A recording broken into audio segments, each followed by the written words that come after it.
What's up, Aries? Welcome to your August 2021 general reading. This is going to be for you, Aries, Sun, Moon, Rising, and Venus signs, but of course, it's not going to, resonate with all of you guys, so definitely check out your other placements for added messages. Um, Hi.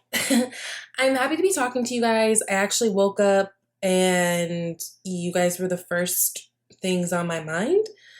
Um, Really interesting. I've actually last month I had a lot of personal readings from Aries sign people, and you guys have been going through a lot of things. A lot of it has to do with some of you, it's in terms of work and finding like a steady situation. Others of you, it shows up in your relationships, especially particularly with like certain family members and things of that nature. And there was like some really um some repetitive themes that were going on between the readings that I've noticed. Well, this month, what Leo season brings to you, number one, it's a fellow fire energy. So I do feel like you'll be a little bit more comfortable here than you were probably in, Cancer season in July. But it's all fifth house energy, which is really great. So that means there's a lot of focus on our creativity, the ways that we express ourselves, right? Self expression, romance, and children. Fifth house is kind of like all of those things, right? And there also is going to be emphasis on your friendships and your relationships, your dreams in that way, like your social causes, your humanitarian efforts, all of that towards the end of the month when we have that Aquarius full moon. Now, we had the Aquarius full moon in July, at the end of July on the 23rd, which was like a 1 degree full moon, right? And then this Aquarius full moon that's coming in the end of August is a 29 degree. So there is some type of completion that's happening. Because it is your 11th house, you will most likely see this in your circles. And I say that especially too because you do have detox your friendships. Now, I'm gonna be honest with you. I don't necessarily feel like this is exclusive to just your friendships. There may be some family relationships up in there that need to be maybe reevaluated, but it's just kind of interesting how that came out as a key card, which we'll get into in a minute, okay? Now, so fifth house, 11th house. Also happening, we are going to be having a new moon in Leo on the 8th, right? We already talked about the full moon. We are also going to have Venus coming into Libra this month, which for you guys literally directly affects your house of partnerships and relationships. So, what I will say with all this fifth house energy, of creativity, self expression, romance, and all this Venus and Libra energy that you guys are going to be getting, this is like a cute, flirty time. If you are a single Aries, this is a time where, you got things working with you in order to like make some connections, maybe go on some dates, have a good time. If you are in a relationship and let's say maybe things have been stagnant, this is a great time to like, spice up your life. It just feels like there's a lot of potential this month for sparks to fly. Okay. In terms of relationships. Now, with that being said, also Mars and Mercury are moving into Virgo, which I think is going to be pretty significant for everybody. Mars in Virgo we're all going to be super motivated, super driven, especially when it comes to work.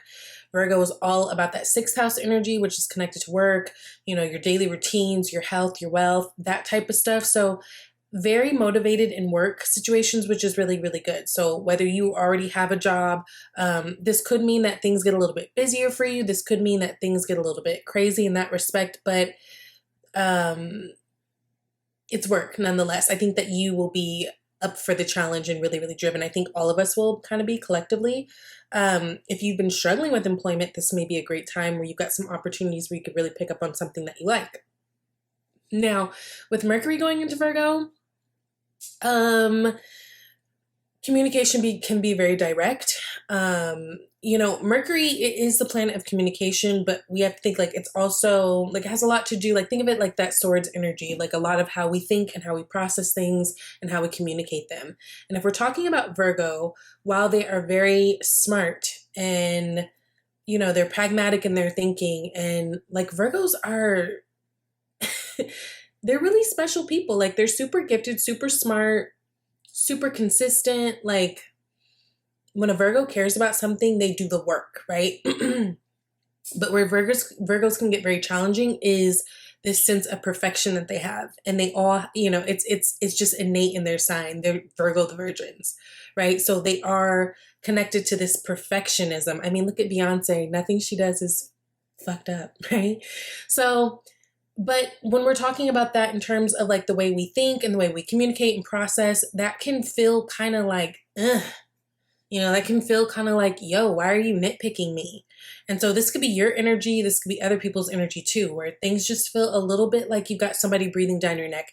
And really the intention of it all is good intentions. We are in Leo season. Leo is definitely connected to the heart. So there is a lot that's coming up for everybody in terms of like where your heart belongs, what you're connected to, like, emotionally, but it's an easy time with that Mercury and Virgo that people can get like easily offended, just saying, because, there's a little bit more of that nitpicky in all of us. So just make sure that you're being mindful of that with your communication with others. If other people are feeling like that to you, that's where it's coming from. It is, for the most part, always coming from a really good place, but it can just feel very like, yo, back up, okay? So let's get into these cards. Now, you guys have the unseen energy set as the Two of Pentacles, which Two of Pentacles is really about kind of going back and forth on a decision. We talk about Pentacles, we do talk about value, whether we're talking about money or just like the things that we value. And there is like kind of this weighing up that you guys have been doing. And I can say that because, when we look at this card, we've got the figure 8 that's surrounding the Pentacles, kind of implying that whatever this cycle that you're going through, this is something, it's kind of cyclical at this point. Like, this isn't new. This is something you've been kind of dealing with. This, some of you guys might be finding yourself back in the same types of situations. And what's really going to set things apart in terms of like, which way do I want to move? How do I want to do this? Is again, going into that Leo heart space and being like, what feels good? What am I connected to? Because there's almost this battle that I feel like you guys have in terms of like what you want to do and what you wish you were able to do, but also like this deep sense of loyalty and almost like responsibility that you guys put on yourself that you feel like you have to do, especially when it comes to your friendships or your family, right? Two of Pentacles, homegirl sitting right in front of the ocean, trying to juggle these things. And it just feels like this is like really a time for you guys to really kind of follow your bliss and figure out what it is that you need to do for you. I do see some travel and I do see some movement for a lot of you guys, which I think is actually good. I think for some of you guys, it's something you've maybe been avoiding. And the reasons, why can be endless. Like, maybe all your family's in one spot. Maybe it's, whatever. But now it's kind of getting to the point where it's like, okay, I've been there for everybody else. I need to be there for myself. Which brings me to Empress, Death, and Ace of Swords. Now, Empress is your first card. I'm cool with that. Empress energy, that's Taurus Libra energy. It's very much, about abundance. She's abundant. It's about attraction and not chasing. Everything comes to her that she needs because she just attracts it. She doesn't chase anything. There is no assertion that goes into her getting what she wants. She stays in her zone. She stays in her element. She stays grounded. But it's not like she's just lazy and someone who's just like spoiled and always gets what she wants. She also is like the nurturer. She's very loving, very nurturing, very kind. She really exudes that feminine energy on earth, right? I do like to see this Eight of Pentacles with the Empress because, again, I do feel like for a lot of you guys, there have been some financial things that have been a little bit troubling coming up. Now, we talk about Empress being abundant. She attracts abundance. She breathes, lives, sweats, shits abundance. And then we see you guys working here hard, getting to the next level. Eight of Pentacles energy is very much about keeping your tunnel vision, being kind of devoted to work. Like I said, Mars will be in Virgo, so everyone's going to feel a little bit more motivated to really get the job done, to go out there, to be assertive, to get it, whatever it is that you want. And you guys are no different. So really embrace that. Especially if you like work for yourself and you've been stressed, there's some opportunities that may come your way, but you got to keep, number one, you got to keep like a positive outlook. because when you don't, sometimes we miss things that are right in front of our face because we're too caught up in our pessimism or whatever issues that we're already having. And that's totally natural. That's human nature. I'm not even like judging anybody, but that's something to keep in mind. Sometimes it's hard to see what good things are right in front of your face when you're so focused on all the things that have gone bad. There's a lot of opportunity in terms of money and just making connections that will put you in a good place to feel abundant later. And if you're aware, then you can catch those. Now you got the death card, which Scorpio energy, yes, death is about transformations and rebirth. But it doesn't mean that it's not hurtful. I know, like, as readers, when we see this card, we just kind of just say it like very like, yeah, a transformation, and we're not wrong. But I don't want to take away from the fact that these transformations are not always easy emotionally. What I do know is when it comes to death, these things that are ending, they're things that we already knew were ending. It's almost like, so death is 13, right? In the major arcana. So if we're starting at like number 11 card with the justice card, right? It's almost like we know justice is cause and effect. So it's almost like justice is the point in which you get your sentence. Like you already know what's going to happen. Then we go into the hangman energy where it's like, okay, you have to surrender to it because there's nothing you can do about it. So you might as well find the silver lining or find some different perspective around it. And then death is almost like the tangible evidence of like, okay, this thing is done. It's gone. Whether it's a relationship, a job. And in many cases, death can be like your own habits or your own ways of doing things that aren't working for you. So you kind of upgrade yourself, right? So it's all good. But, going back to that 11th house, full moon and Aquarius energy, you've got the Three of Pentacles that's clarifying the death card. Three of Pentacles is about people working together, coming together to make this great thing, is about collaborations, is about friendships. Again, you do have detox your friendships, so this may be a death to a particular relationship. Not necessarily you stop talking to a person, but a death to the relationship in the ways that you know it and understand it and the way it's always been. And again, I don't feel like this is necessarily exclusive to friendships.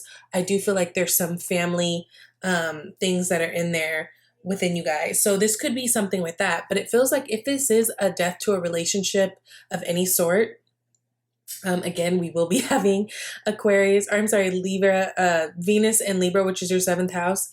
If this is a death to any type of relationship at all, it feels like it honestly like puts you in the best place forward, because whatever it is that you're holding on to with these relationships, they're holding you back. Some of you guys are literally not going for things that you need to be going for because you don't want the other person to feel away, or you're worried about, well, what are they going to do if I leave? Or how is life going to move forward if I decide to be happy, and do what I need to do for me. So these are things that may come up this month that you may need to deal with. But what I love about this is next you have the Ace of Swords. Ace of Swords really comes through, especially in this reading, as like epiphany. This is new ideas, new ways of doing things, new perspective. So as you allow whatever needs to kind of die out, fade, shift, transform in a way, as you allow that to happen, it's like you give yourself room for a new inspiration, new ideas, new conversations. And I do love that the Page of Wands is clarifying this, because pages are messengers. Wands are about action and passion and all that. This is a good luck. Like this page brings good luck. And this page brings good messages moving forward. And this page does indicate some type of travel or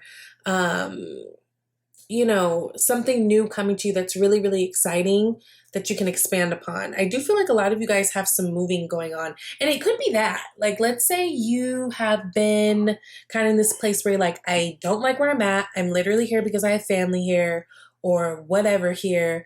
And I've been holding off considering doing something that I really am curious about doing because I'm worried about how it will leave other people. At this time, it feels like you guys are kind of changing your tune, right? Because you sat there and watched everyone else do what they need to do for them. as you should. So where does it, like, where do I get a chance? Right? So there is forward movement that's happening. For some of you guys, this is actual physical movement. But I do like that whatever it is that death card takes away in a good, again, it can be a certain relationship, but this can also just be transforming the relationship within yourself. It brings you new inspiration, new ideas, and this is particularly good for those of you guys who have been feeling really stuck lately. And then look, Empress card is at the bottom right now. So yes, it's almost like dropping this thing opens you up to where you can like really be abundant the way that you want to, right? Now you got the Ten of Pentacles, which is sitting in your environment card. I love this. This is about family, right? It is kind of like about legacy, but this is about abundance. So you got the Empress, which is actually sitting above that. And then you got the Ten of Pentacles, here in your environment. So again, this is, with all the work opportunities, this is a great time to like get in on some monies. But again, there may be some things in terms of your family dynamics that are shifting. Again, fifth house energy is connected to children as well, not just romance and, creativity. And then, yeah. So remember how I said, even though you guys got the Detox Your Friendships card, it doesn't feel like for some of you it's all friends. Some of this feels very much like it feels closer than that. It feels like family. Ten of Wands. Ten of Wands is about taking on too much. It's a card of overwhelm. It's about really taking on things that don't matter, that don't affect you directly. Again, the way that you Aries are set up, your loyalty is unmatched. But the way that you guys are set up, you let yourself have it each and every time. And I say that respectfully. Like, I get it. Right? You guys will be sitting right here with all these damn wands, not knowing what to do, overwhelmed over other people's situations because you guys have certain level of loyalty. But there's certain things that you need to check with that. And this death card could be, like, let's say if you're always the go-to person in your family, let's say if your kids are always, I don't know. I don't want to get into the specifics because this is general. And if this is you, I think you know what I mean. If you're always the one, you are going to hurt yourself. Like, you're going to. And another thing, be mindful of your health this month because, like I said, you guys have a lot of this Virgo energy, which is sixth house energy. That has a lot to do with health, not just physical. It has to do with your mental health too. So just be mindful of things. Some of you guys might be going a little bit crazy over family things. This could be with your children, your aunties, your mom, your cousins, your husband, your wife, your whatever. But there are certain things that you guys are being advised to let go and kind of put down. Find some different perspective on the thing. You've got the hangman energy. Surrender to the moment and kind of let people be where they're at. The only way that your month will be ruined this month, honestly, is if you cannot figure out how to just let people be where they're at. That's the only thing, because you actually have a lot of beautiful, creative, flirty energy that's like just coming towards you with the planets, the way everything's set up. And so the only thing that can really mess you up is you if you're not honoring how you feel, and you're trying to fix everyone's problems and you're trying to take it on. Other than that, sparks can fly for real, for real. Okay, so you got the Knight of Cups and the Two of Wands. Ooh, I kind of like this. This is sitting in your hopes and fears, right? So I think a lot of you guys, especially you singles, are hoping for a different type of a relationship. There's some of you guys who've been single for quite a while, and it feels like you've been really using this time to kind of narrow down what it is that you like.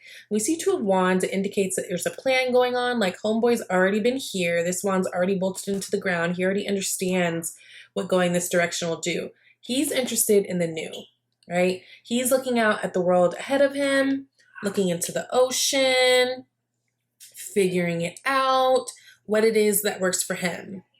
There might be some untraditional things coming up for some of you guys too, because it's funny because this Knight of Cups in this particular card really gives me Three of Cups vibes, just because of three people. Normally we see knights by themselves riding on a horse or in a car or whatever, if it's like a modern depiction, right?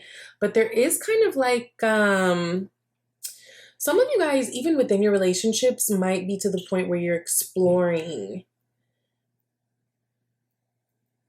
different things, i.e., maybe like having more of an open relationship or something like that. There's something that I think that you guys are trying to open yourself up to in a way, especially for those of you guys who are currently in a relationship, and especially if that relationship has been very stagnant. There is kind of some considerations of doing something which would seem completely, maybe even crazy and very brand new, but it could yield some cool results. Some of you guys are just tired of the same old, right? And being very clear about what it is that you want. Now, when we see Knight of Cups, he's super romantic. He's like the guy who walks around with like a guitar because he can break out singing to you at any moment. He like writes you poetry, right? Very kind, very pure, he's not a king, so he's not the most elevated of the suit, but he feels very deeply. The feelings are very genuine. So I do feel like there's some type of a genuine connection that could be had here, again, especially because you guys have so much romance and relationship things being lit up for you this month, that there's a very good possibility. Some of you guys, this is just indicating that you've got some dating, or at least some opportunities in dating coming up, which is really, really fun. Now, last card here is Three of Wands. Three of Wands, you know, at the point of Three of Wands, you've pretty much already made the plan and you're moving on to something different. Now, I love how you just had the Two of Wands that was clarifying this Knight of Cups, right? So I think that this is a month for you guys, especially where you really kind of narrow down what it is that you want for you, and you're being brave enough to go for it and not feel bad about it. It's really not about bravery. I don't see you guys as being super scary, but you do care, you know. I have a lot of Aries in my life, and I thought Aries were selfish before I had these connections, and I didn't know what the fuck I was talking about. Like, you guys are solid to your people. And so, but now it's your time. Now, okay, so you know what I said about this, like all your romance and stuff being lit up? Look, you got the Two of Cups here. Yeah, some of you guys have a new person coming in, which is nice. It feels good. Two of Cups, there's reciprocity. There's, you know, I give to you, you give to me. It feels good. Even if you're already in a relationship, this is like, again, getting to the point of we have to do something different. We have to find a way to reconnect. We have to be open to what this relationship could look like going forward. There's all these things to consider, but there's a lot of potential of getting hot and heavy, you know, with you guys, which I actually love to see. I think this is beautiful, especially because I know, Aries, you guys have just been working so hard in general, in life, on yourself, in your relationships. And it feels like this month, again, as long as you guys don't concern yourself more with everybody else's issues and trying to fix everybody else's issues, this is going to be like actually like a cute month for you, especially romance wise, like very, very cute. All you have to do is just mind the business that pays you. And it may be hard because I do feel like there's some really close connections, like beyond friendships. Like this could be your kids, your sister, your, you know, whatever. But it's necessary in order for you guys to get to the next place of where you want to be. And as long as you can, again, you don't have to cut people off, but as long as you could just be like, you know, and not take on other people's problems, I see this being pretty successful. You have to leave people where they're at, okay? Now you got Detox Your Friendships, which says your abundance flow is being affected by the people with whom you are spending time. So be discerning about your associations and relationships. Choose to be with people who are inspiring, generous, and supportive. Right? Again, this does not exclusive to friendships. Your abundance flow is being affected by the people with whom you are spending time. So if you're spending time with a bunch of people who just stress you out, girl, you are depleting yourself. It does not matter if that's your son, you know? You gotta do you at some point a little bit. Okay, so soulmate. Yes, this is your soulmate. Again, Some of you guys have some real connections to be made this month. It can be real flirty. Some of you guys are already in a connection, which it just needs a little bit of that spark. So go ahead and give it the spark this month, okay? I hope this was helpful for you guys. If you would like a personal reading, reach out to me at shesvibeytarot@gmail.com. Go to my About tab. Look at my menu of services and pricing. If you want to do a live reading, you can schedule that yourself. There will be a link provided. So I love you guys. I hope that this was helpful, and I'll talk to you later. Bye, Aries.